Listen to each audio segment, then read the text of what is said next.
أسأل الله أن يسعدك سعادة تبكي من جمالها.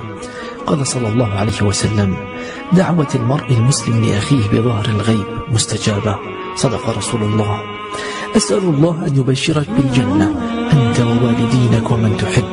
أسأل الله لك مفاجأة جميلة لا يسع قلبك تصديقها وتدمع عينك عند سماعها.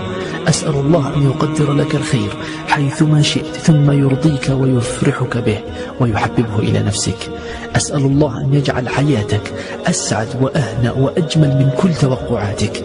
أسأل الله أن يكتب لك في أيامك القادمة فرحة تتغير بها مجرى حياتك. أسأل الله أن يسعدك ثم يسعدك ثم يسعدك سعادة حتى تبلغ منتهاها. أسأل الله أن يرزقك فهم النبيين وحفظ المرسلين. أسأل الله أن يرزقك النجاح في الحياة والعمل والدراسة. أسألك اللهم بقدرتك التي حفظت بها يونس في بطن الحوت